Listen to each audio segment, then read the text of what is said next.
Vamos a seguir con la segunda charla de la mañana.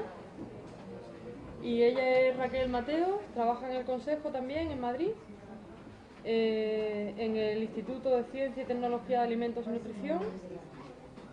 Tiene una larga trayectoria investigadora, trabaja con compuestos fenólicos en aceite de oliva, autora de numerosas publicaciones, 2 patentes, un montón de comunicaciones, premios, bueno, sabe mucho de aceite y salud y ahora nos va a hacer una presentación sobre eso, ¿de acuerdo? Pues buenos días a todos.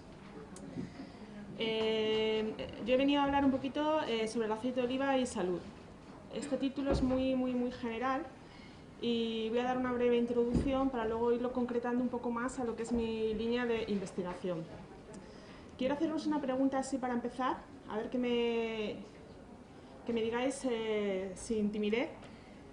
¿Por qué creéis que el aceite de oliva es bueno? Cuando yo creo, bueno, todo el mundo tiene el concepto de que el aceite de oliva es bueno. Sí, ¿no?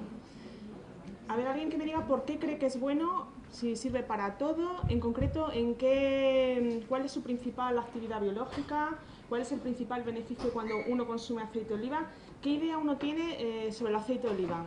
¿Algún voluntario? ¿Es bueno para el colesterol, por ejemplo? ¿O qué creéis? ¿Por qué creéis que el aceite es bueno? ¿O es tan bueno como lo venden? Sí, es bueno, que no...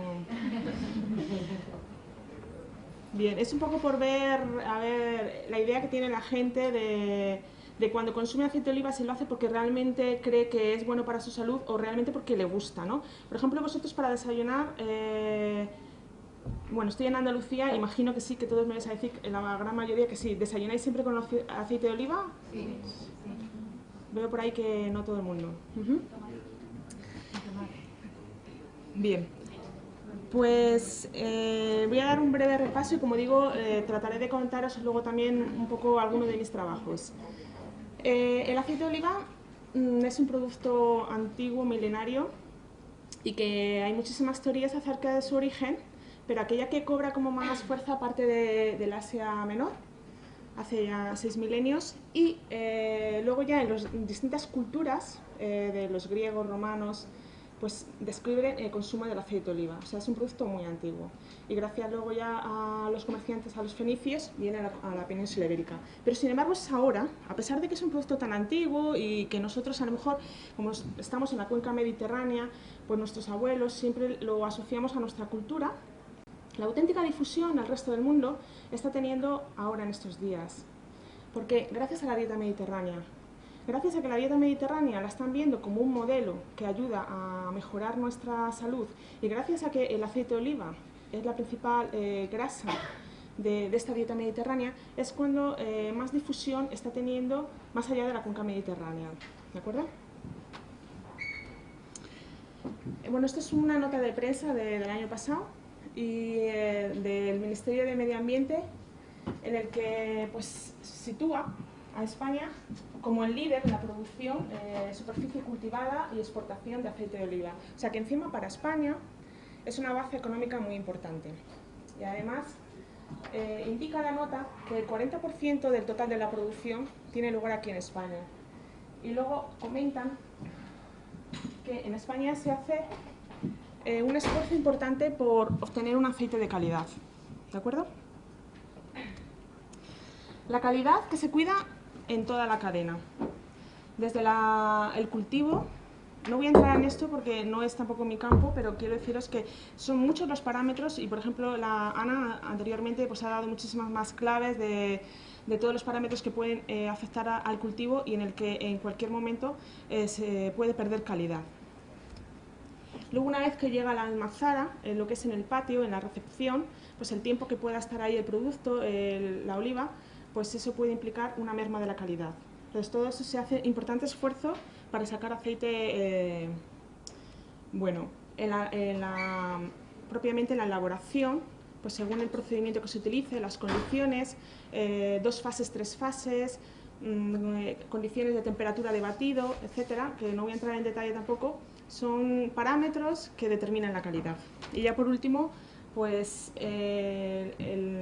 almacenaje en las bodegas o bien en el envasado, todo, en definitiva, está determinando la calidad del producto.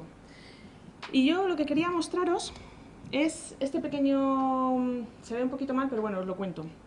Este pequeño esquema para que veáis los aceites que nosotros nos podemos encontrar en el supermercado. Hombre, el que tenga acceso a comprarlo en una almazara es muchísimo mejor, pero por ejemplo yo que vengo de Madrid, pues eso es bastante improbable y la manera que yo tengo de llegar al aceite es yendo a un supermercado. Entonces, brevemente, quiero contaros los aceites que nos podemos encontrar, lo que dicen las etiquetas, para que cuando vosotros leáis la etiqueta aceite de oliva, sepáis que no es lo mismo que un aceite de oliva virgen y por qué. Para que cuando yo os estoy hablando de este aceite es el que tiene esos componentes que lo hacen más especial, sepáis cuál es cuál. Y para que cuando vayáis a comprarlo, que aceite de oliva, pero mira qué barato, a lo mejor es barato porque no es aceite de oliva virgen o virgen extra. Entonces quiero contaros unas pequeñas pinceladas de esto y luego ya me resultará mucho más fácil explicaros qué es lo que tiene que lo hace tan especial. Partimos del olivo y las aceitunas que llegan a la almazara. Entonces en la almazara se obtiene el aceite, es un tratamiento físico. Antiguamente era una prensa. Es físico, no interviene ningún disolvente. Entonces ahora se utiliza la centrifugación, entonces en 2 o 3 fases. No quiero entrar en eso, simplemente quiero deciros que el primer aceite que se obtiene de las aceitunas es un aceite de oliva virgen. Ese aceite de oliva virgen, en función de la acidez, nos podemos encontrar con 3 categorías. Aquel que tiene un sabor y olor absolutamente irreprochable y con la acidez que no es superior al 0,8 es un aceite de oliva virgen extra. Cuando la acidez es un poquito más alta, pero que no supera los 2 grados, nos encontramos con un aceite de oliva virgen. Ambos tienen la palabra virgen, aceite de oliva virgen extra y virgen. Y sin embargo, cuando la acidez es superior a 2 grados, ese ya no está apto para el consumo. Y entonces hay que refinarlo. Cuando se refina, intervienen una serie de mecanismos químicos. En esa química se trata de neutralizar esos ácidos grasos que no nos interesan y se someten a una temperatura elevada para, por evaporación, eliminar todos los componentes volátiles no deseados. Entonces, en la refinación, al final, obtenemos un producto plano, un producto sin sabor y sin olor. Entonces, ahí obtenemos lo que se llama un aceite de oliva refinado. Y luego, por otra parte, lo que ha resultado de la obtención del aceite, es decir, esa pasta, todavía sigue impregnada de aceite, se saca un nuevo aceite que se llama orujo, que por supuesto es de color negro, eso no se puede consumir directamente y hay que refinarlo. Y al refinarlo obtenemos un aceite de orujo refinado. Entonces, hasta aquí tenemos 4 aceites. Los vírgenes, que puede ser virgen extra y virgen, y los 2 refinados. El aceite de oliva refinado y el aceite de orujo refinado. Estos tal cual tampoco se pueden consumir porque no sabrían a nada. Entonces se mezcla con un poquito de aceite de oliva. Y obtenemos el aceite de oliva sin la palabra virgen. O sea, si no veis la palabra virgen, significa que es que tiene algo de refinado. ¿De acuerdo? O el aceite de orujo de oliva. Frente a estos 2 que no han sido refinados y que es aceite de oliva virgen extra y aceite de oliva virgen.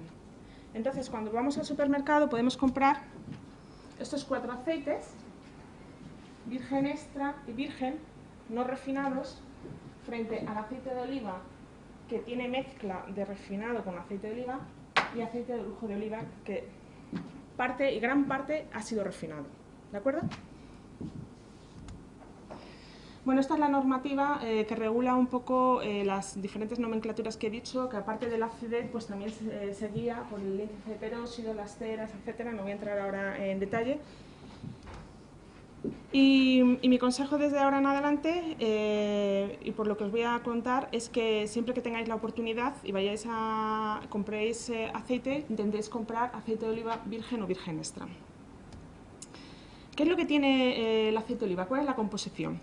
Bueno, pues la mayor parte, un 98 a un 99%, son triglicéridos. Es la fracción oleosa.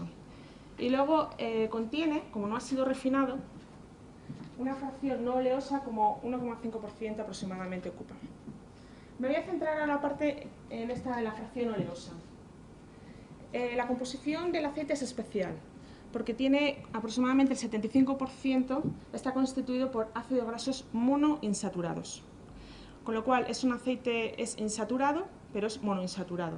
Que siempre nos dicen intentar no abusar del consumo de grasas saturadas. Entonces pues siempre automáticamente pensamos en el aceite de oliva, el aceite de girasol. Pero la diferencia entre el aceite de oliva y el aceite de girasol es que el de oliva tiene una grasa fundamentalmente monoinsaturada. Bien, pues ya era como 10 años se llevaron a cabo muchísimos estudios con el aceite y todos conducían o revelaban lo mismo, y es que el consumo del aceite, dada la composición en ácidos grasos monoinsaturados, era beneficioso para el colesterol, bajaba el colesterol. Y además, sabéis que hay dos tipos de colesterol, uno que es el bueno y el malo, el HDL y el LDL. Cuando vais a haceros unos análisis siempre veis cómo está desglosado de las tres maneras. Y luego tenéis los triglicéridos. Bueno, el consumo de aceite te mejora ese perfil lipídico porque te sube el bueno y baja el malo, te sube el HDL y baja el LDL. Entonces, dada el cúmulo de evidencias que dio este resultado, pues provocó que en el 2004 la Food and Drug Administration, que es la FDA, ¿qué es esto? Es un organismo americano y es el responsable un poco de velar por la salud y por la calidad de los alimentos. O sea, vela por la calidad de los alimentos y, en definitiva, su implicación que pueda tener en la salud. Y en concreto, me voy a fijar en el punto 3, intenta proveer al público la información necesaria, exacta, con base científica, que le permita utilizar medicamentos y alimentos para mejorar su salud.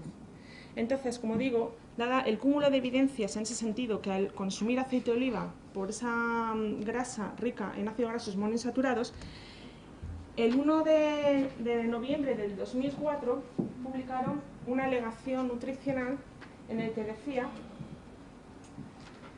que se titula "Los ácidos grasos monoinsaturados del aceite de oliva y la enfermedad cardiovascular". Entonces viene a decir que el consumo de 2 cucharadas, que vienen a ser como 23 gramos de aceite de oliva diario, puede reducir el riesgo de enfermedades cardiovasculares debido a la grasa monoinsaturada. Pero además insiste que si tú introduces esas 2 cucharadas de aceite, lo sustituyas en su lugar por otra grasa saturada. ¿De acuerdo? Entonces aquí a partir del 2004 y con esta alegación aceptada y publicada por la FDA es cuando empieza a tomar como otra dimensión el aceite de oliva e incluso algunos empiezan a denominarlo alimento funcional. Bien, pero hoy en día, y gracias a las nuevas tecnologías, podemos obtener otros cultivos, otras grasas vegetales muy ricas en ácidos grasos monoinsaturados, como por ejemplo la colza, el girasol y la soja. ¿Qué tienen en común estos 3 aceites? Bueno, estos 3 aceites son aceites vegetales y tal cual se producen no se pueden consumir, hay que refinarlos. Entonces, cuando los refinas, te estás quitando esa parte, ese 1% que he comentado antes muy fugazmente, ese 1% lo estás eliminando, con lo cual solamente te quedas con lo que es la grasa. Y si fuera así, bueno, estas variedades de aceites modificadas genéticamente también son buenas para el colesterol, pero al aceite de oliva se le han atribuido muchos más beneficios. Y entonces aquí es cuando surge la cuestión, ¿será porque el aceite de oliva tiene algo más? ¿Es algo más que una grasa monoinsaturada? ¿Puede ser que esos componentes minoritarios que no se pierden por no refinarlo, puede ser que estén contribuyendo en la salud? Y a modo de resumen, pues hasta el día de hoy, estas son las evidencias que se han encontrado tras realizar numerosos estudios de intervención con humanos y darles aceite de oliva. Entonces se ve, por ejemplo, que aparte de mejorar el perfil lipídico, pues reduce la oxidación de las LDL, promociona un ambiente menos protrombótico, mejora la respuesta vasodilatadora, reduce la presión arterial, en fin, son Otros beneficios adicionales que se le asocia al aceite y que no se han visto en otros vegetales.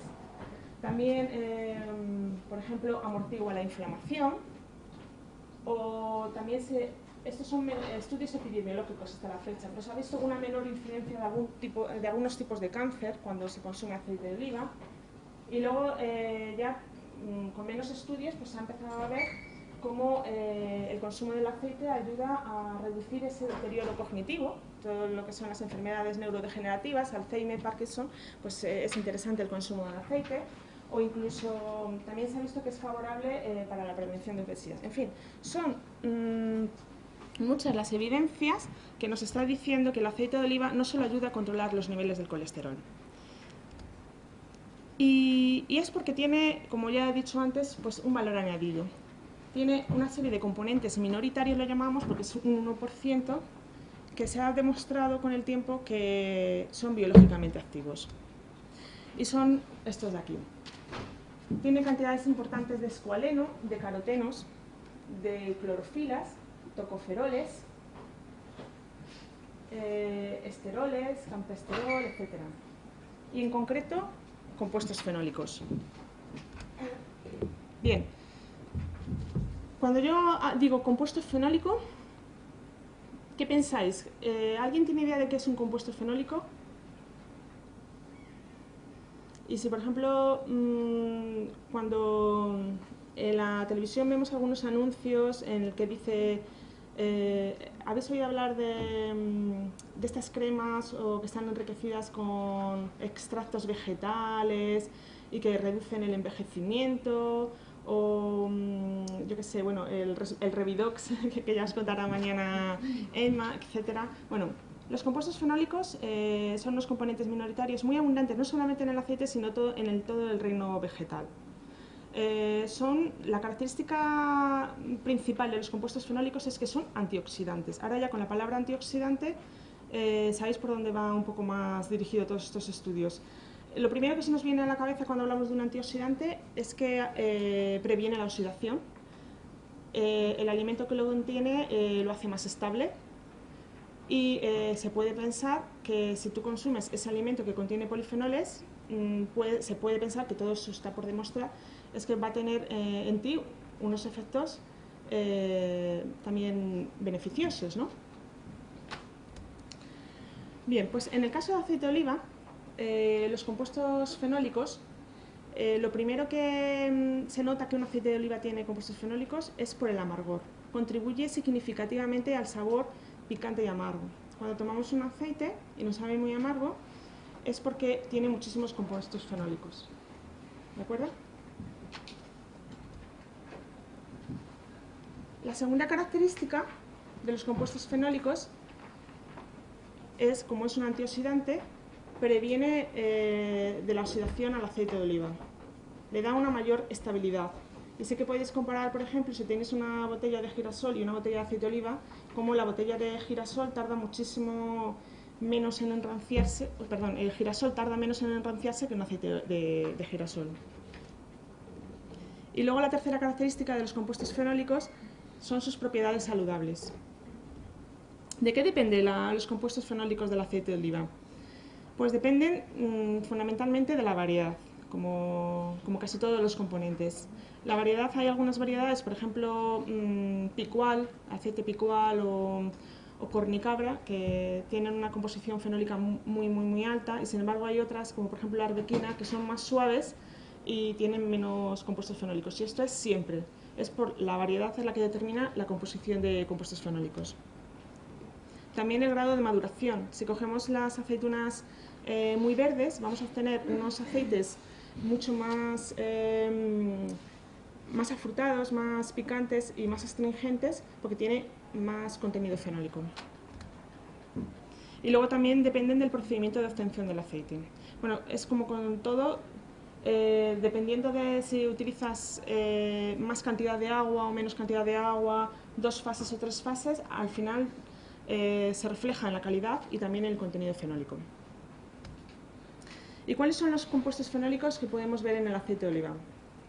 Bien, yo no quiero asustaros con esas estructuras químicas, Simplemente lo que me daría por satisfecha hoy si salimos de aquí y todos sabemos lo que es el hidroxitirosol. Y que cuando, por ejemplo, estéis en cualquier sitio, en cualquier seminario de este tipo, no en la calle no creo que se hable del hidroxitirosol, ¿no?, con los amigos, pero si estamos aquí en un seminario de este tipo o si alguna vez veis el aceite de oliva, que os acordéis del hidroxitirosol como un compuesto fenólico presente y responsable de parte de la actividad biológica de ese producto. Bien, ¿y de dónde viene el hidroxitirosol? Y si el hidroxitirosol, porque también hay muchísima leyenda popular sobre qué es los compuestos fenólicos del aceite de oliva, qué es lo que tiene el aceite de oliva, ¿no? Bien, en la aceituna, lo que vemos ahí arriba, aparecen dos compuestos que es la oleuropeína y el ibustrósido. Y durante la obtención del aceite intervienen una serie de enzimas y una serie de mecanismos y da lugar a estos compuestos de aquí, que son los derivados ecoridoideos. Entonces, para simplificar, estos son los compuestos mayoritarios del aceite de oliva, los derivados ecoridoideos. Y me preguntaréis, ¿y eso es el hidroxitirosol? Pues no. Esto, así, la molécula tal cual, es soluble en el aceite, porque el hidroxitirosol no es soluble en el aceite. Entonces, digamos que el hidroxitirosol se utiliza como una estrategia para solubilizarse en el aceite, y es gracias a esta parte de aquí, formando el derivado secoridoideo. Este es un enlace éster, sea algún químico o alguno de ciencias, y los enlaces ésteres son bastante inestables. Y enseguida, durante el almacenamiento del aceite o incluso cuando lo estás tomando, se rompen, se hidrolizan y nos generaría lo que es el hidroxitirosol libre. ¿De acuerdo? Entonces, a partir de ahora, el aceite de oliva, fundamentalmente nos vamos a encontrar los derivados ecoridoideos, que durante el almacenamiento o cuando lo estamos consumiendo se va a transformar en hidroxitirosol, pero eso lo vamos a ir viendo poco a poco. Hay otros compuestos, aparte de los derivados ecoridoideos. Bueno, esto constituyó parte de mi tesis, pero no quiero ahora aburriros con todas estas estructuras químicas, simplemente pues, por si os suena de pasada, pues se han visto, pero todos estos son trazas, casi todos son derivados ecoridoideos. Fenoles simples, lignanos, flavonas. Y la primera pregunta que nos tenemos que hacer para saber si eso es bueno o no es bueno, porque claro, el aceite puede tener muchas cosas, pero a lo mejor puede ser que esté en una concentración tan pequeña que tú dices, pero bueno, eso tan pequeño, y si yo tomo al día nada más 25 mililitros, ¿eso va a ser bueno para mí? ¿Eso lo estoy absorbiendo?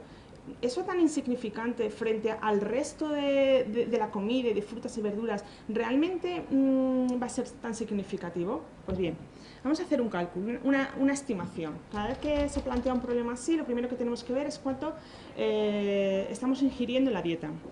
Entonces, si tenemos una ingesta de 25 mililitros, que eso sí lo podemos tomar al día, bien en un desayuno generoso o con ensaladas, de un aceite de oliva virgen extra que tenga 350 ppm, en realidad estamos tomando 9 miligramos al día de estos compuestos fenólicos. Estos 9 miligramos al día, realmente simplificando más el problema, 8 están en forma de estos derivados que os he comentado antes y 1 en forma de los fenoles sencillos. Os estoy hablando del hidroxitirosol, pero existe otro que se llama el tirosol, y digamos que en proporción, la mitad es como hidroxitirosol y derivados y la otra mitad es como tirosol y derivados. ¿De acuerdo? Bien, pues esto es lo que más o menos vamos a tener en un aceite. Para que os hagáis una idea, un aceite de oliva, ese que tiene mezcla de refinado, ese que no os aconsejo que compréis si queréis realmente disfrutar de los beneficios de los compuestos fenólicos, ese como máximo, y estoy siendo muy generosa, puede tener 5 ppm de compuestos fenólicos, frente a los 350 del aceite de oliva virgen extra. ¿De acuerdo? O sea, que si tomáis un aceite de oliva sí que os podéis beneficiar de esa grasa principalmente monoinsaturada, pero que os estáis perdiendo ese valor añadido de los componentes minoritarios. Una pregunta, Raquel. Sí. Estamos hablando siempre, cuando tomamos 25 mililitros de aceite de oliva, de que es aceite de oliva virgen o virgen extra. A ver si me entiende la pregunta. ¿Por dónde voy? En estado natural, o si tú, por ejemplo, ese aceite de oliva le estás cocinando con él, ¿el calor provoca la desaparición de estos compuestos fenólicos o no? Sí, por supuesto. Te lo digo porque cuando hablamos de la ingesta diaria depende de cómo lo quieras. Sí. Si es un producto frito, por ejemplo, con aceite de oliva virgen. Bueno, pues en un producto frito prácticamente a lo mejor se han degradado la mayor parte de estos compuestos fenólicos. Vale. Entonces, siempre se está pensando en tomarlo crudo. Vale. Queda en parte, pero ya no va a ser lo mismo, No va ¿no? a ser. Está claro. La estabilidad al calor, es decir, normalmente se recomienda siempre usar aceite de oliva para freír o para cocinar con respecto a un aceite de girasol, pero con respecto de un aceite refinado a un aceite extra o virgen extra o virgen, ¿hay alguna diferencia en estabilidad? Pues sí, sí que tienen estabilidad porque mira, la mayor parte que los aceites tienen dos antioxidantes o dos grupos de antioxidantes, los compuestos fenólicos y el tocoferol. Entonces, si estoy diciendo que el aceite de oliva apenas tiene compuestos fenólicos, está perdiendo gran parte de los estabilizantes, entonces siempre va a durar menos. Y de hecho, los aceites, por ejemplo, que ponen aceite de oliva, es que enseguida se enrancian. No te voy a decir que a la misma velocidad que un aceite de girasol, pero bueno, a lo mejor estábamos hablando antes en la cafetería, yo a lo mejor ya soy muy sensible con el tema del aceite y en cuanto lo huelo ya me he dado cuenta de que, uy, esto ya está un poco oxidado y eso es por la falta de los antioxidantes, o sea, que aparte de que los antioxidantes puedan ser buenos es que también te alarga la vida del producto, entonces por supuesto que se nota, se tiene que notar. Ahora bien, yo, es que, por ejemplo, yo no soy muy de consumir patatas fritas y en freidora y demás, o sea, echar un aceite de oliva virgen extra en una freidora y calentarlo a 180 grados durante... es un poco una barbaridad también. Para eso puedes utilizar perfectamente el aceite de oliva o el aceite de orujo, que el aceite de orujo es esa alternativa también, porque es muy barato el aceite de orujo. A lo mejor el aceite de orujo puede ser como un aceite de girasol. Entonces yo siempre cogería un aceite de orujo porque algo le queda, algo de componentes minoritarios le queda. Entonces para freír te vas a disfrutar un poco de esos componentes minoritarios y no estás pagando los 4 o 5... Si es menos estable, quiere decir que se degrada y por lo tanto los productos de degradación que pueden ser, ya no es que estemos hablando de cuánto favorable me queda en este aceite, sino cuánto de compuestos desfavorables o perjudiciales para la salud de esos productos de degradación por el calor voy a ingerir dependiendo de que sea refinado, orujo o virgen extra. Ya, pero yo creo que nosotros como no, nuestra casa no es una hostelería, entonces nosotros ya no vamos a utilizar un aceite 5 veces ni no sé, pero yo por lo menos lo utilizo 3 veces, no lo utilizo más. Bueno, es que como no frío, pues estoy diciendo un número por decir, pero que en un bar, por ejemplo, pues sí puede ser que los compuestos polares que se formen, pues se lleguen enseguida con un aceite de oliva y sacrifiquen eso, porque en un bar se están ahorrando muchísimo dinero, utilizan muchísimo aceite, y entonces buscan un compromiso y tiran para adelante. Pero yo en mi casa, que no lo utilizo tantas veces, pues yo sé que yo para freír tengo siempre un aceite no tan bueno, por ejemplo, porque aguanta mucho, o sea, no es que en 2 freidurías de estas he llegado ya al máximo, creo que eran 25 el límite de compuestos polares que se pueden formar. Además es que lo notas, o sea, la formación de los compuestos polares, coges el aceite y simplemente la viscosidad ya te está indicando la formación de compuestos polares. Sí. Bueno. Entonces, lo primero que tenemos que saber para valorar si algo es bueno es preguntarnos, ¿se absorbe o no se absorbe? Entonces, aquí entra en juego el concepto de la biodisponibilidad. La biodisponibilidad es una definición muy sencilla, pero para entendernos y para esta clase, yo creo que significa la cantidad que se absorbe y alcanza la circulación sistémica. Momento en el cual se distribuye por los tejidos y alcanza lugares donde puede ejercer sus propiedades beneficiosas. ¿De acuerdo? Es lo que se absorbe.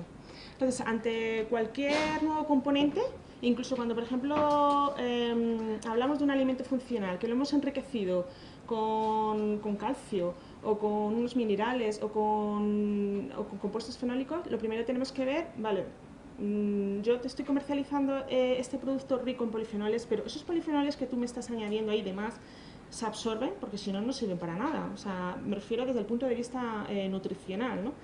Entonces,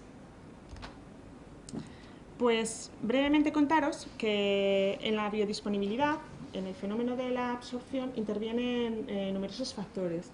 Primero, la estabilidad durante la digestión. Cuando nosotros tomamos el alimento, pasa un rato en el estómago, en un ambiente ácido, con un pH muy ácido, ver si los fenoles son estables a ese medio ácido del estómago.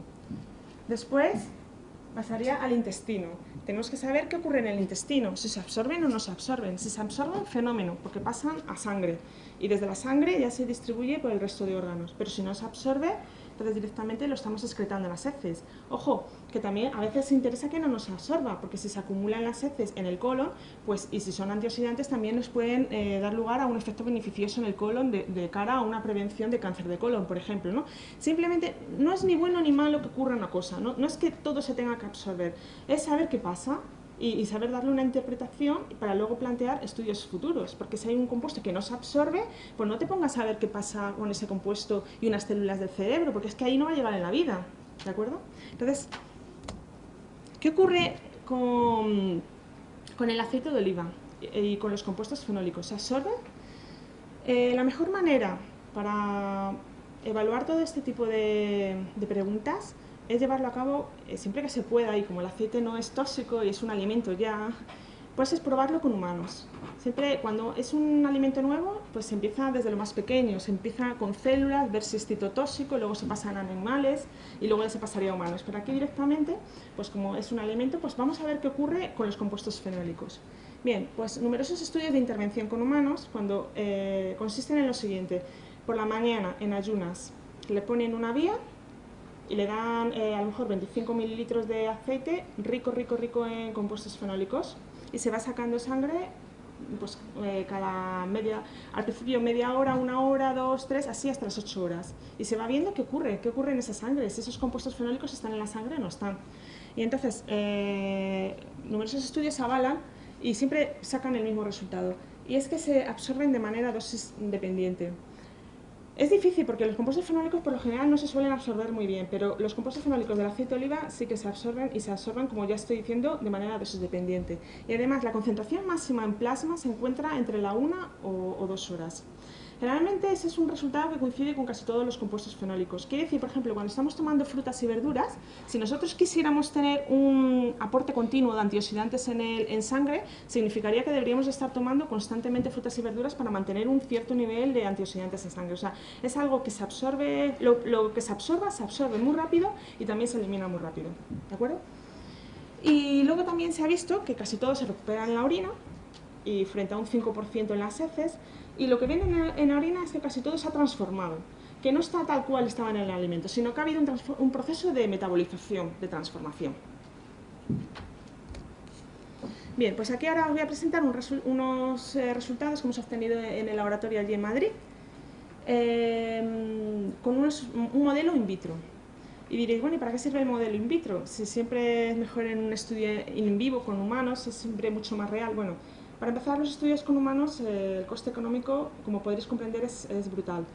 Pero a veces, y también los estudios in vitro, pues nos ayuda como a tomar decisiones, nos ayuda a diferenciar el comportamiento individual de cada componente, ¿no? A lo mejor en un humano tú le das el aceite, que ahí tiene todos los polifenoles y ya está. Tú sabes si lo encuentras o no lo encuentras en plasma, pero no sabes si uno se absorbe más que otro, si hay uno que es más antioxidante que otro. Entonces para ello se plantean a veces los modelos in vitro. Modelos in vitro, y se trabaja pues con células o incluso con animales, que sería un modelo in vivo, ¿no? Bien, pues esto es un estudio in vitro. Entonces, está dividido en 3 partes. Se trata de valorar la digestión gastrointestinal, a ver qué ocurre en el estómago y en la fase inicial del intestino. Luego hicimos un estudio con células CACO2, que son células del intestino, para ver si se absorben estos compuestos. Y luego hicimos un estudio con células hepáticas, con el hígado, para ver qué ocurre. Y trabajamos con 2 compuestos fenólicos. El hidroxitirosol, que como he dicho es S1, decíamos que de los 9 miligramos que se absorben, 8 son derivados y 1 era el hidroxitirosol. El hidroxitirosol comparado con un derivado. Este no es realmente un derivado de los que están en el aceite. Este, bueno, está, pero en mucha menor concentración. El motivo de no haber trabajado con esos derivados del aceite es primero porque es muy difícil aislarlos, porque como son tan inestables enseguida se hidrolizan, con lo cual cuando yo quiera aislarlo, parte se me ha hidrolizado y sería imposible. Estaría poniendo las 2 cosas en las células. Y los mecanismos de síntesis pasan lo mismo, son compuestos muy inestables y no se pueden sintetizar. Entonces por ello nosotros tenemos un procedimiento para sintetizar ésteres. Esto es un ésteres de hidroxitirosol, que en realidad sirve para obtener derivados del hidroxitirosol más lipofílicos. Os lo cuento, esto es paralelo a este estudio. ¿Por qué nos interesaba obtener estos derivados del hidroxitirosol? Porque el hidroxitirosol, como ha ganado mucha popularidad, pues interesa cada vez más introducirlo en los alimentos como un ingrediente y para obtener un alimento funcional. ¿De acuerdo? Entonces, el hidroxitirosol es muy soluble en agua, muy soluble en agua. Si nosotros quisiéramos meter el hidroxitirosol, por ejemplo, en un aceite, no se solubilizaría. Entonces nosotros buscamos una estrategia para transformarlo en algo que sea más soluble en el aceite. Y así surge la síntesis de ésteres de hidroxitirosol. Hemos bloqueado esta parte de aquí para que sea más lipofílico y para que sea más soluble en el aceite, pero hemos mantenido esta parte de aquí que sabemos que ese grupo ortodifenólico es el responsable de la mayor parte de la actividad biológica del hidroxitirosol. ¿Vale? Y así podemos obtener con ese procedimiento, que lo tenemos protegido con una patente, podemos obtener no solamente el acetato, sino lo que quiera poner aquí, todo lo largo que quiera poner ahí en función del compuesto que quiera obtener, en función de la polaridad del compuesto que quiera obtener. ¿Vale? Bueno, pero eso es otro asunto, ¿no? Ahora, para llevar a cabo este estudio, y lo que queremos ver es qué comportamiento tienen cada uno de estos compuestos durante la digestión, y en representante de los derivados ecolidoideos, pues trabajamos con estos dos compuestos. Bien, utilizamos un modelo gastrointestinal que permite estimar la cantidad de fenoles que van a llegar disponibles al intestino. Estos compuestos, primero se hace una incubación y se trata de emular la digestión gástrica. Se pone con la pepsina, pH ácido, durante 2 horas como si fuera la digestión, cuando nosotros tomamos aceite. Al cabo de ese tiempo, una parte se guarda para analizarlo, para ver qué es lo que ha ocurrido, y otra parte continúa la digestión. Y ahora lo llevamos a un ambiente más básico, más alcalino, lo que tiene lugar en el intestino, y le ponemos en contacto con la enzima pancreatina y sales biliares. O sea, estamos como mimetizando lo que sería la digestión, lo que tiene lugar en el cuerpo humano. Y a continuación todo eso se analiza por cromatografía, para ver lo que hemos puesto y lo que tenemos al final. Los resultados, pues durante la digestión gástrica, aquí lo vemos, prácticamente no hubo pérdidas. Para el caso del hidroxitirosol se quedó tal cual. Parece como que el ambiente ácido no le molesta, a los polifenoles no le molesta. Y eso es fantástico, ¿no? Porque si se transformaran completamente, pues entonces ya si se me degradan completamente en el estómago, difícilmente se pueden absorber. Y luego la digestión gástrica, es una digestión intestinal, perdonad, en la segunda columna.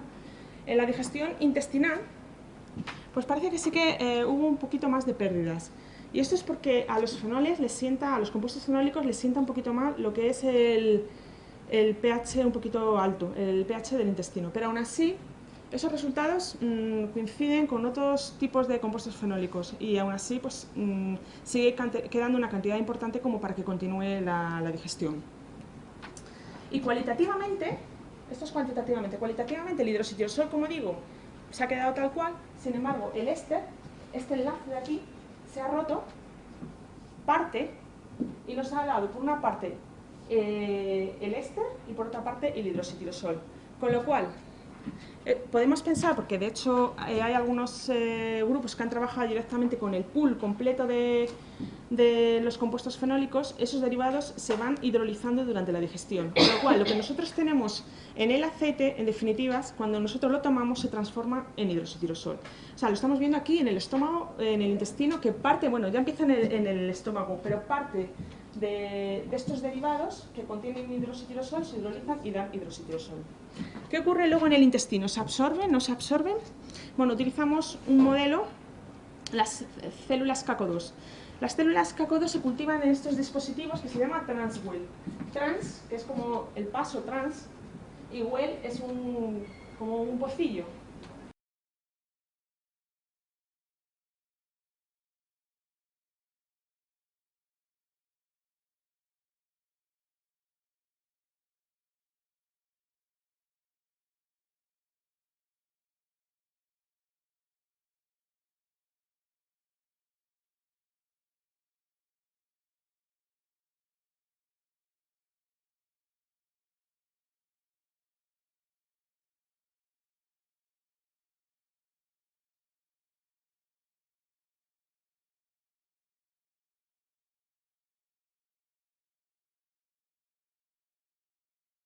análisis clínicos.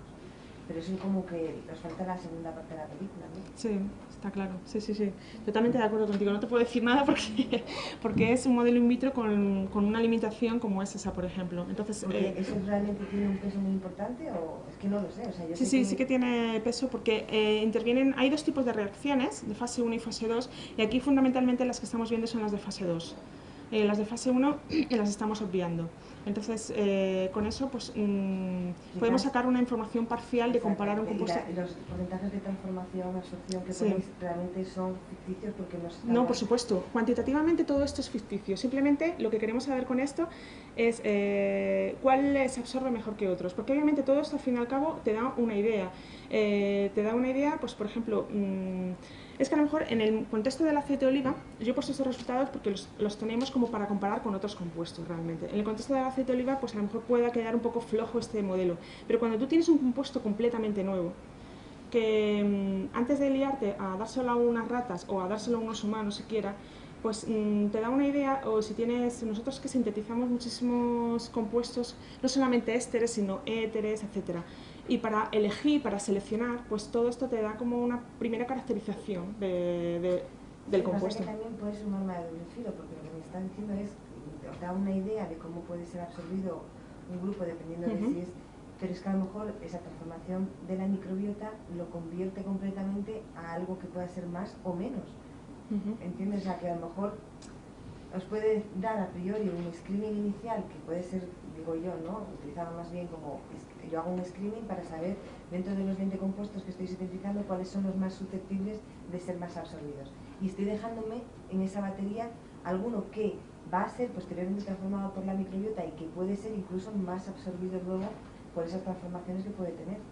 Sí, pero yo creo que la contribución de la microbiota a nivel intestinal no es tan intenso como... Esto es el intestino delgado, que no estamos en el intestino grueso. Entonces, la cantidad de la concentración no tiene nada que ver... Yo creo que es mucho más en el intestino grueso. Luego ya cuando lo que no se absorbe, lo que quede ahí, pues efectivamente es más en este nivel de aquí, en el lado apical.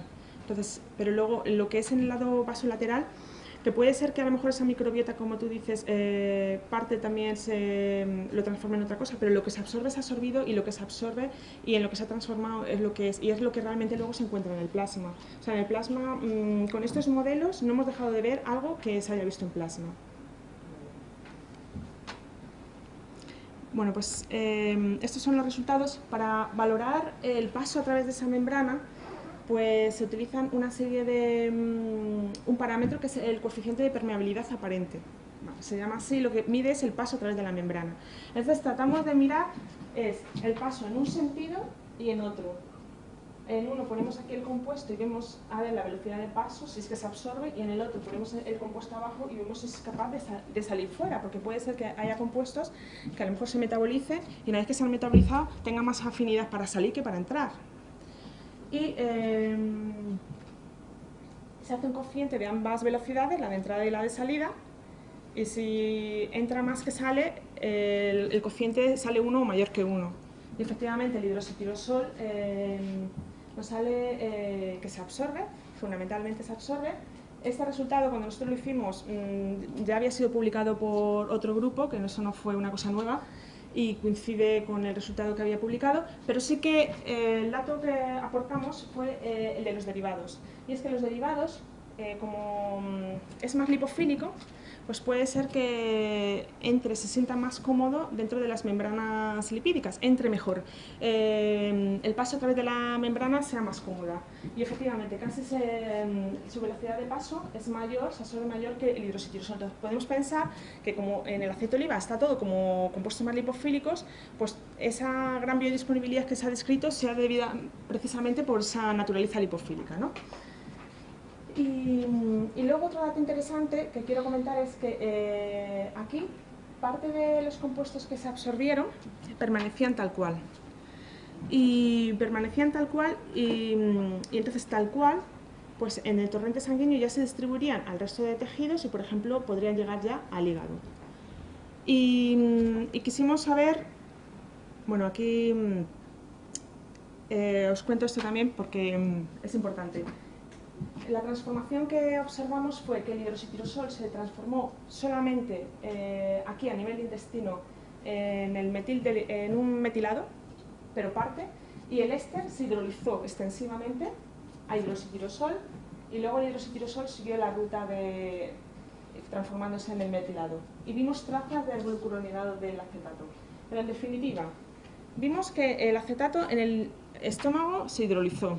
Cuando pasa al intestino se sigue hidrolizando, con lo cual, ¿qué quiere decir? Que lo que tenemos en el aceite, al final, en una u otra etapa, se termina transformando en hidroxitirosol. Y en el hígado. En el hígado trabajamos con un modelo celular EPG2. Estas son unas células que están pegadas aquí en el plato. Entonces ahí lo único que podemos ver es si se ha transformado o no. Porque si nosotros ponemos un compuesto y no se transforma, no podemos decir con esto si se absorbe o no. Porque puede ser que se haya absorbido y no haya hecho nada. O sea, con esto es un modelo que, como está en el mismo nivel, lo que ponga nos sirve para ver si esas células lo metabolizan, si lo transforma en otra cosa. Entonces, por ejemplo, aquí vamos a fijarnos solamente en los datos que nos interesan, que serían el hidroxitirosol, una incubación 2 y 18 horas. Entonces, fijándonos a las 18 horas, libre queda muy poquito, y casi todo se transforma, con lo cual significa que estas células absorben muy bien el hidroxitirosol. Y con el acetato pasa lo mismo, 2 y 18 horas. A las 18 horas queda muy poco de acetato y prácticamente todo se ha hidrolizado, y a su vez el hidroxitirosol ha seguido la ruta metabólica. Entonces podríamos decir que ambos compuestos se absorben y se metabolizan extensivamente por las células del hígado, EPG2. Pues bien, hasta aquí. Simplemente hemos visto que los compuestos fenólicos se absorben muy bien, y que lo que tengamos en el aceite al final se traduce pues, por el metabolismo que tiene lugar como si hubiera hidroxitirosol. La palabra que quería que os lleváis para casa, el hidroxitirosol, y que os suene en la cabeza, ¿no?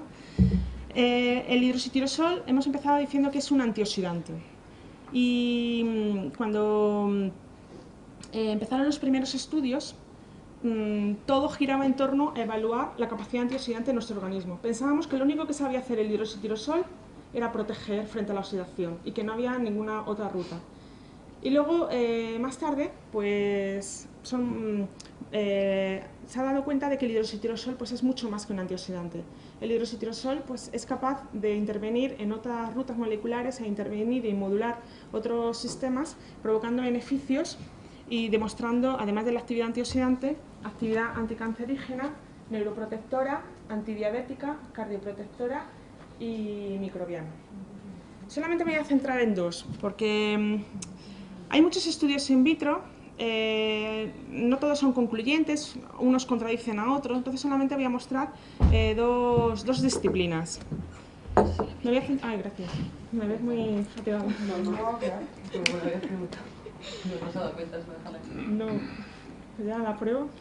Me voy a centrar simplemente en dos áreas. En dos áreas que son las enfermedades cardiovasculares, sobre todo la enfermedad cardiovascular y la cancerígena, porque representa el 70% de los fallecimientos a nivel mundial, según la Organización Mundial de la Salud. A mí me gustaría comentar luego algo de la actividad neuroprotectora. ¿Vale? Bien. Muy rápidamente, dos diapositivas de esto, no os quiero aburrir con estas cosas así tan técnicas. La enfermedad cardiovascular, la etiología, el origen de la enfermedad cardiovascular es la aterosclerosis. ¿Y qué es la aterosclerosis? Bueno, pues la aterosclerosis es la formación de una placa que tiene lugar en el interior. Esta es la arteria, por aquí pasa la sangre, entonces aquí va formándose una placa cada vez más dura y más grande hasta comprometer la circulación. ¿De acuerdo? Entonces, estudios más recientes pues han visto que en la aterosclerosis además interviene un proceso de inflamación. Y es que en realidad ahora es como el boom, ¿no?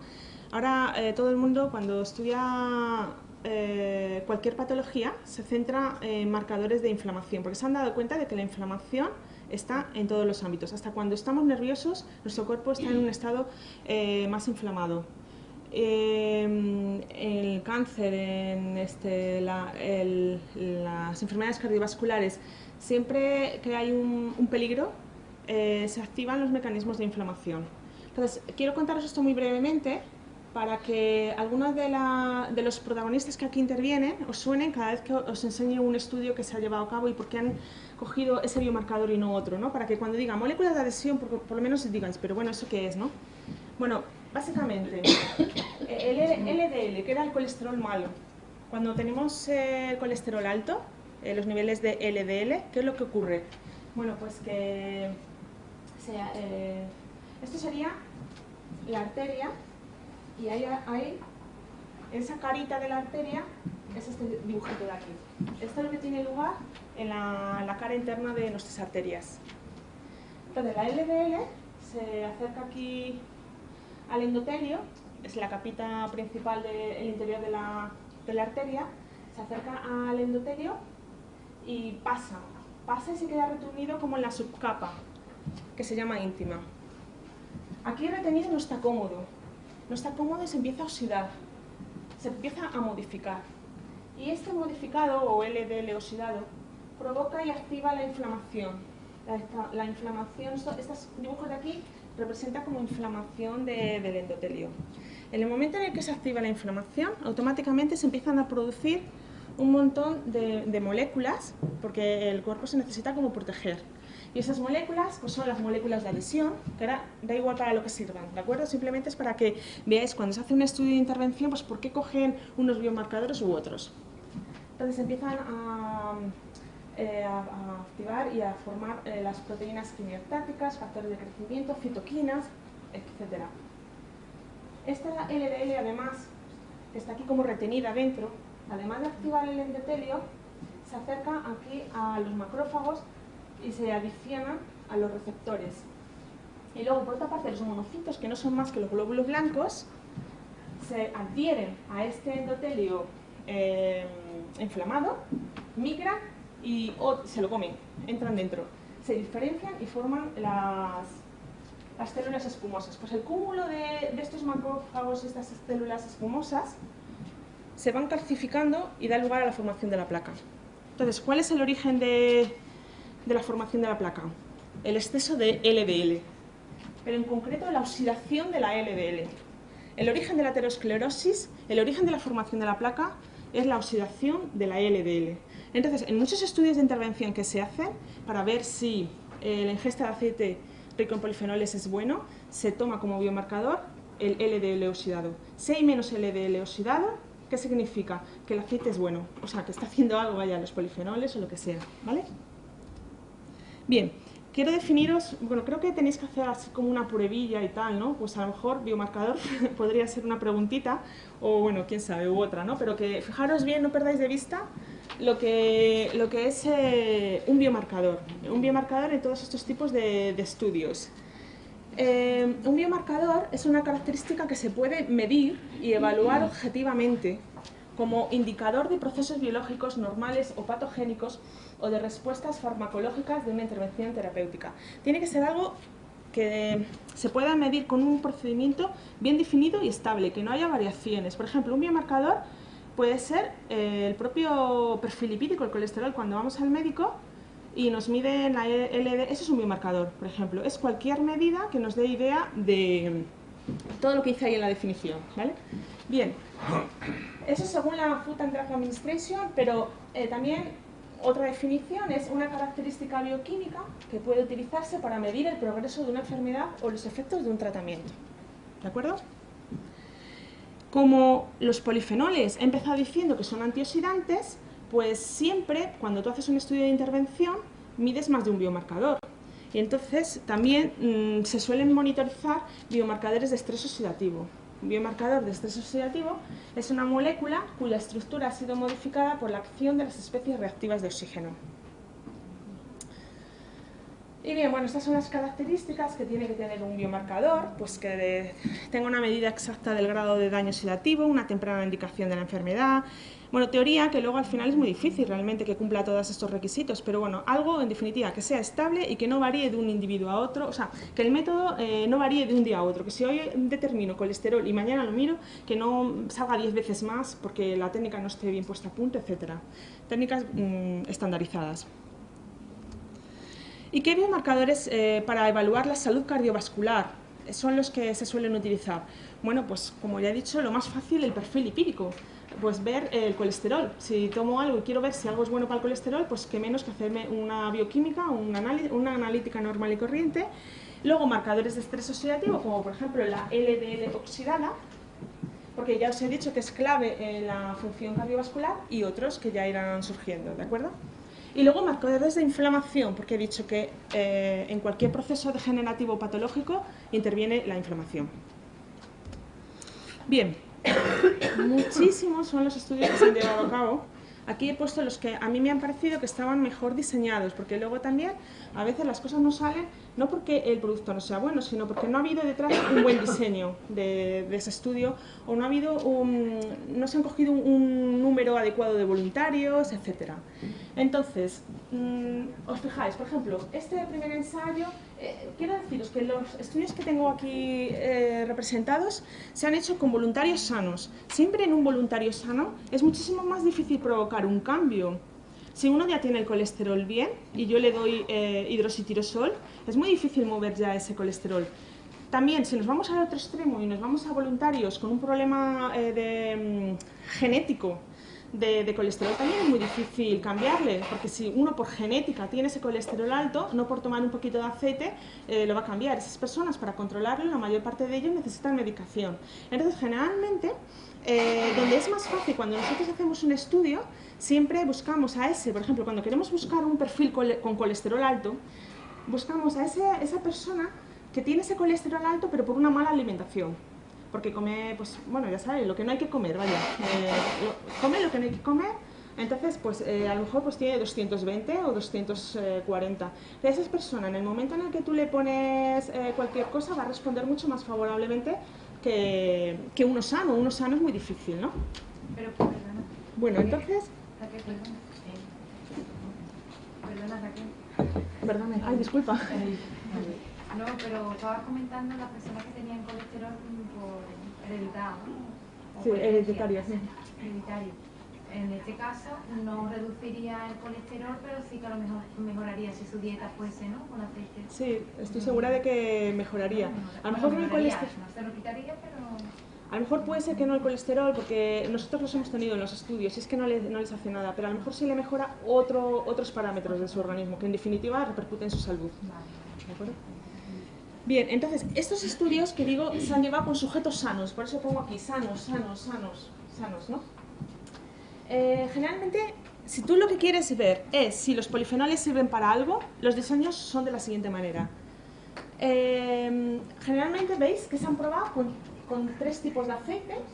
AOU es aceite de oliva virgen, que no tiene polifenoles, que tiene 68 o 150. Aquí han probado con 10, 133 o 486. O sea, son como 3 tipos de aceites, cada uno con una composición fenólica diferente. O prueban con 3 aceites o prueban con 2 aceites. Uno que no tiene y otro que sí tiene. Estos son estudios que van dirigidos a ver si los fenoles hacen o no hacen. Y el resto es todo exactamente lo mismo, ¿vale? Bien. ¿Cuáles son los resultados más relevantes? Bueno, pues por ejemplo, en el primer caso, bajan los niveles de la LDL oxidada, baja el LDL malo, sube el bueno. En segundo caso, baja el LDL el malo, perdón. Vamos, que mejora el perfil lipídico. El MDA es un biomarcador de estrés oxidativo y lo baja. Si lo baja significa que ha habido menos estrés. Este también es un biomarcador de estrés, el la 8-hidroxideoxiguanosina. Y estos son biomarcadores de estrés oxidativo. Me lo mejora, los biomarcadores de estrés oxidativo. Este lo voy a dejar para el final, que lo quiero hacer una mención especial. Baja el LDL oxidado, sube el bueno. Baja el malo. O sea, en definitiva se están viendo. O sea, lo que pongo aquí, se han demostrado que estadísticamente se ha visto un cambio significativo, ha mejorado. Pero Raquel, todo por lo que entiendo ahí, el cambio no es por los fenoles. Sí, que es porque, perdona, es que no he dicho la relativa. Como dice que sin no, fenoles... relación directa con la composición de fenoles. O sea, que ese efecto se ve con el aceite que tiene una mayor contenido de polifenoles. Ah, vale, solamente con el de abajo, digamos. Sí, o sea, se va viendo un efecto, se ve esto. Voy a contaros ya el siguiente ejemplo, porque a lo mejor es que no me he explicado, que ese efecto se ve directamente proporcional a la concentración de fenoles del aceite. Vale. Perdonad. Entonces... Oye, una pregunta. Cuando ponéis grabado, ¿a qué se refieren las condiciones de seguimiento? Ah, vale, condiciones de seguimiento se refiere a que este grupo lo han tomado durante 3 semanas, han tomado el primer aceite, por ejemplo, han descansado 2 y después han tomado el segundo aceite, han descansado 2 y luego han tomado el tercer aceite. He querido marcar este estudio porque los demás, si veis, se han hecho con 30 voluntarios, 12, 30, 36 y a veces... Claro, si tienes un grupo muy homogéneo es mucho más fácil ver diferencias significativas. Entonces vamos a ver qué ocurriría con un gran grupo que mucho más heterogéneo en cuanto a edades y demás. Entonces, este es un estudio llevado a cabo por Cobas, María Isabel Cobas, que es una investigadora catalana. Es un estudio que se ha hecho a nivel europeo, han intervenido 5 países, 5 centros diferentes, y 200 voluntarios. Entonces esto ya es un número bastante significativo como para que los resultados pues den una cierta garantía de que lo que hacen los fenoles es cierto. Y aquí se probó, consistió en que se les administró 25 mililitros de aceite de distinta proporción de polifenoles.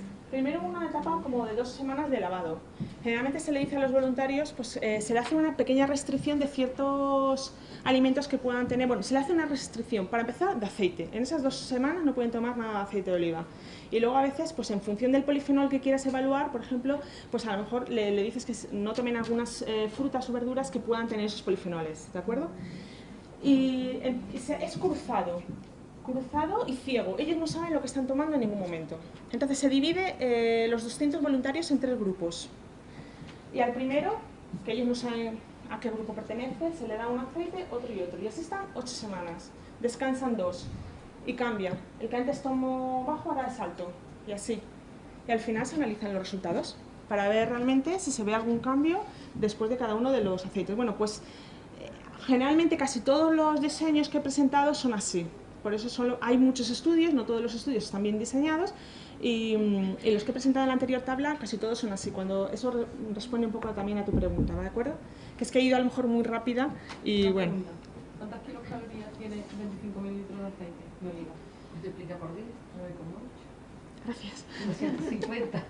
Yo que siempre lo digo porque digo que engorda menos, ¿no? Que cualquier grasa, que no es verdad, pero luego cuando hagamos la cata van a ver como en aceites con mucho más contenido en polifenoles necesitan menor concentración para aderezar un plato, lo vamos a ver luego, los 3 tipos de aceites muy característicos. Un poco a lo mejor se corresponde al estudio de Isabel Cobas, que utilizaba mucho el picual porque es el más fuerte, el que más polifenoles tiene.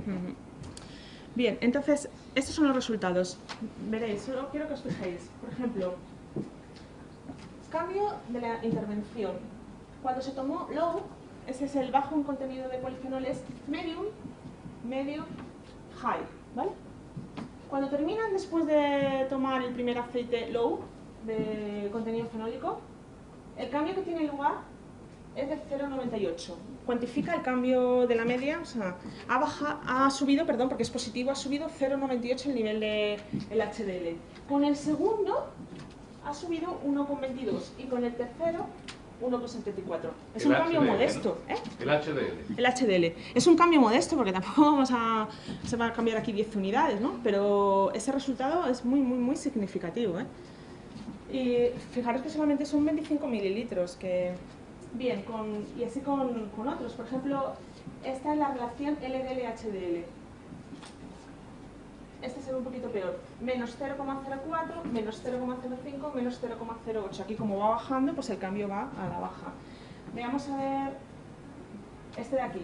Menos 0,062, 0,09 y 0,11. O sea, se observa una mejora casi proporcional al contenido polifenólico de... Cuando dices que baja o sube con respecto a un análisis previo que se le hizo a la población, ¿o hay una población continua? No, no, son ellos mismos, ellos es el mismo control, porque le sacan muestra al principio del estudio. Ellos hacen el control de sí mismos, ¿de acuerdo? Bien, y también se observa este cambio, eso es con el perfil lipídico, ¿no? Estos parámetros es el HDL, LDL y tal. Con los biomarcadores de estrés oxidativo, como son antioxidantes, pues también juegan su papel. Y si, por ejemplo, nos vamos a ir al más significativo, que es el LDL oxidado, fijaros, el cambio 1,21 menos 1,48 y menos 3,21. Aquí, curiosamente, sube el nivel de LDL oxidado, porque apenas tiene polifenol, pero sin embargo luego, cuando toman el aceite medio, baja menos 1,48 y con el alto menos 3,21. Digamos que el efecto más claro se vio en que bajan los niveles de LDL oxidado. Entonces eso es lo que quería mostraros, es cómo se plantea un estudio para ver realmente si los fenoles hacen o no hacen nada, ¿de acuerdo? Y bueno, aquí en este cuadro pues represento otros estudios que se han llevado a cabo ya con voluntarios de alto riesgo cardiovascular. Ojo, no genéticos, sino simplemente que tienen un cuadro complicado con, por ejemplo, estos 24 voluntarios enfermos con enfermedad periférica vascular, coronaria estable. Estos simplemente tienen el colesterol alto, bueno, estos tienen a lo mejor también los triglicéridos, ¿no? Entonces, ¿cuáles son los resultados? El diseño suelen ser parecidos, se prueban y se comparan dos aceites con distinta proporción de fenoles y sí que vuelve a dar el mismo resultado. En casi todos ellos, no me quiero entretener más, baja el nivel de la LDL oxidada. Entonces sí que podremos decir, he puesto aquí solo unos cuantos trabajos de los numerosísimos que hay, que los fenoles del aceite de oliva mejora el perfil lipídico y el estatus antioxidante de los voluntarios. Bien, ¿qué hora es? Es que no tengo hora, entonces no sé cómo voy. La 1 menos 5. ¿Cuánto tiempo llevo? Hasta la 1:30, ¿no? Sí, no hay problema. Ahora para saber si corría más o no corro más. Bueno. Y ahora, otros estudios, ahora recientemente han surgido, además de llevar a cabo monitorizar biomarcadores de inflamación, por lo que os he comentado anteriormente.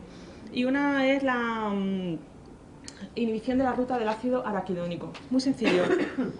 El ácido araquidónico procede de las membranas. Nosotros estamos constituidos fundamentalmente por miles de membranas de lípidos, entonces por la acción de la fosfolipasa se forma el ácido araquidónico. Y luego, por acción de la ciclosanasa y la lipoxigenasa, se forma la prostaglandina y el tromboxano. La prostaglandina es buena, es antiinflamatoria, y esta es mala, es proinflamatoria. Entonces, este cociente nos va a determinar un poco la formación del trombo. Si tengo muchos trombos sanos, tengo una mayor probabilidad de que se me forme el trombo. Esto es súper sencillo y súper explicado así un poco para que sepáis interpretar ahora lo que viene más tarde, ¿de acuerdo? Entonces, este es antiinflamatorio, proinflamatorio. ¿Interesa? Bajar el nivel de los trombos sanos. Bien, esos son, por ejemplo, 3 estudios que he seleccionado. Y, por ejemplo, el primero de Lubiña ya se hizo en el 2001. Fue un visionario en el que se le ocurrió también monitorizar los tromboxanos, pero que es ahora cuando en los estudios más modernos se está incluyendo cada vez más biomarcadores de inflamación. Y en estos 3 estudios, diseñados todos como el anterior, se observa una bajada del nivel de trombos sanos, con lo cual ahí tenemos otra manera de actuación de los polifenoles. Es bueno. Por el perfil lipídico es bueno porque protege la LDL de la oxidación y también parece que disminuye de forma significativa el nivel de los tromboxanos. Otra manera de actuar los polifenoles es modulando el sistema de las citoquinas quimioquinas. Este también son un conjunto de moléculas que intervienen en los procesos inflamatorios o antiinflamatorios. Y en este caso, por ejemplo, quiero hablaros del estudio llevado a cabo por Fito. Fito es un colaborador de Covas, de María Isabel Covas. Llevamos aquí en España Muchas personas han trabajado con aceite de oliva, pero en el campo de los aceites de oliva, de los polifenoles, una de las personas que más ha empujado ha sido María Isabel Cobas y todo su grupo. Entonces, aquí vemos como la cabeza Fito, pero detrás está María Isabel Cobas. Tratan de mirar en un estudio aleatorio, cruzado y controlado, veis al final del título, aleatorio, cruzado y controlado. Tratan de valorar a ver si los polifenoles del aceite de oliva tienen efecto en los biomarcadores de inflamación. Entonces, trabajaron con 28 voluntarios con enfermedad coronaria estable, en el que se le dieron dos tipos de aceite. Un aceite de oliva refinado, que apenas tenía polifenoles, y un aceite de oliva virgen con una gran cantidad de polifenoles. Lo mismo, 3 semanas de seguimiento, 2 semanas de lavado y luego otras 3 semanas de seguimiento. Entonces, efectivamente, vieron unas diferencias significativas al mejorar los niveles de la citoquina proinflamatoria y la PCR, que sabéis que la PCR también, pues, bueno, igual no lo sabéis, pero cuando nos vamos a hacer análisis, por lo menos cada vez más nos incluyen el parámetro de la PCR. El PCR, la proteína C reactiva, es un biomarcador que está asociada como también a inflamación. Entonces, altos niveles de PCR nos está indicando de que algo no está bien. Pues en este estudio justo observaron este cambio en aquel grupo que tomaron aceite de oliva virgen rico en polifenoles. Sin embargo, no vieron cambios en las moléculas de adhesión. Las moléculas de adhesión son también otros marcadores que se activan en la inflamación. Ellos no encontraron una diferencia significativa.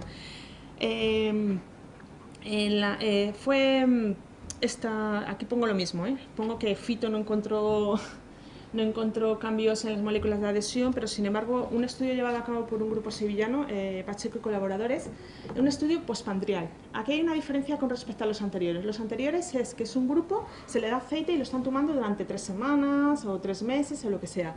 Y aquí en cambio es un estudio postpandrial, que lo que queremos ver es que tú te tomas el aceite y qué es lo que está pasando. No biodisponibilidad, sino ver si los polifenoles, sino ver en los factores en la sangre. ¿Qué está pasando? Se está afectando positivamente en los biomarcadores de inflamación. Entonces, trabajaron con 14 voluntarios sanos y con hipertrigliceridemia. Tomaron por la mañana en ayunas macarrones con una gran cantidad, por una parte de aceite de oliva refinado que no tenía nada de polifenoles y por otra parte con aceite de oliva virgen, llenito de polifenoles, vamos, una barbaridad, porque lo normal son 300, 400 ppm, se tenían 1125, o sea que el aceite debía ser amarguísimo. Y lo toman en ayunas, sacan la primera sangre antes de que coman nada, se lo toman y luego los monitorizan durante 8 horas y a ver qué es lo que ha ocurrido.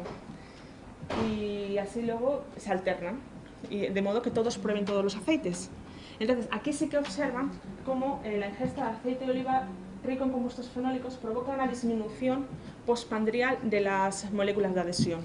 O sea, que estamos viendo un efecto beneficioso por el consumo de esos polifenoles, ¿vale? ¿Pero eso se lleva a cabo durante solo un día? Un día nada más. O sea, es un día. Pero en realidad lo están haciendo de manera puntual, que no sabes si a lo largo del tiempo, ¿no? O sea... Pero esto lo que te ayuda a ver es que cuando tú te estás, después de una comida, nosotros estamos, aunque no lo sepamos, estamos sometidos como a un estado de inflamación. Entonces es por ver si el estado ese de inflamación es menor, si la comida es rica en polifenoles o no. En definitiva, te está repercutiendo en un beneficio también. Esto es otra historia, es un estudio a corto plazo. O sea, esto es postpandrial, es un estudio postpandrial y lo que eso implica. Eso no, o sea, contestando a tu pregunta, no quiere decir, no demuestra que el consumo durante 3 meses es lo que tú quieres decir. Claro, vaya a tener un beneficio real, ¿no? Sí, pero también se ha visto. Hasta ahora, creo que os lo cuento ahora en el siguiente. Sí, en este de aquí. Este es del mismo grupo de María Isabel Cobas. Entonces van un poco más allá. Quieren ver el mecanismo que interviene. ¿Por qué los polifenoles del aceite es bueno el tema de la inflamación, previene la inflamación? ¿Por qué? ¿Cuál sería la justificación, la explicación de eso, ¿no? Entonces, hacen el siguiente diseño. Cogen 90 voluntarios y les dan 3 tipos de dieta. Uno sigue una dieta mediterránea con aceite de oliva virgen rica en polifenoles. Otro sigue una dieta mediterránea con un aceite de oliva virgen, pero más bien bajito de polifenoles. Y otro la dieta habitual, que no es dieta mediterránea. Entonces, la intervención es como siempre, 12 semanas de seguimiento de cada una de las dietas y 2 semanas de lavado entre cada uno y otro. Entonces, aquí lo que hacen también es estudiar la expresión génica, cogen la sangre y le hacen un estudio de la expresión genética de los glóbulos rojos. Entonces, ven, de manera general, en los biomarcadores clásicos, ven una mejora en el estado antioxidante en el plasma. Eso es como lo hemos venido haciendo hasta ahora. Y también ven que disminuye el estado inflamatorio del individuo. No pongo ahí los biomarcadores que utilizaron, pero eso es como lo que hemos visto hasta ahora, ¿no? Los biomarcadores normales, medirlo y ya está. Pero es que a mayores observaron que aquel grupo que había tomado la dieta mediterránea con un aceite rico en polifenoles modulaba la expresión de los genes implicados en la inflamación. Entonces ya podemos intuir un poco el mecanismo de actuación. Y es que esos polifenoles son capaces de intervenir o modular o afectar a la expresión de los genes implicados en la inflamación y en el estrés oxidativo. ¿De acuerdo? Y esto ha sido publicado en el 2010. Entonces, pues todas estas evidencias han dado lugar a que este año la EFSA es como el organismo europeo de la seguridad alimentaria, es como la FDA de los americanos, pues para nosotros la EFSA. Ha juntado todo este conjunto de evidencias y ha aprobado recientemente una nueva declaración nutricional, pero que ahora ya se centra en los compuestos fenólicos. La anterior solamente se centraba en los ácidos grasos. Esta ya va y especifica un poquito más con el hidroxitirosol. Y dice que el consumo diario de 5 miligramos, yo antes os he dicho que con un aceite rico estamos tomando 9 miligramos. A lo mejor no todo el mundo tiene acceso a ese aceite tan rico en compuestos fenólicos, pero 5 es asequible. Significaría que si con 25 mililitros tomo 9 miligramos, si tomo 12,5 ya tengo los 5 miligramos, ¿no? O sea que no hay que tomar tanto aceite. Bueno, el consumo diario de 5 miligramos de hidroxitirosol y sus derivados, tomados como parte del aceite de oliva virgen en la dieta, puede proteger a las LDL del estrés oxidativo, manteniendo la concentración de HDL y colesterol en sangre, la presión arterial y aportando componentes con propiedades antiinflamatorias. ¿De acuerdo? ¿Tiene que ser de aceite de oliva o puede ser de hidroxitirosol de...? Pues... Aunque la fuente mayoritaria es el aceite.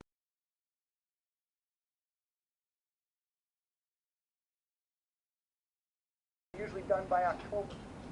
When it comes to longevity, there is no short-term fix in a pill or anything else. But when you think about it, your friends are long-term adventures, and therefore perhaps the most significant thing you can do to add more years to your life and life to your years. Thank you very much.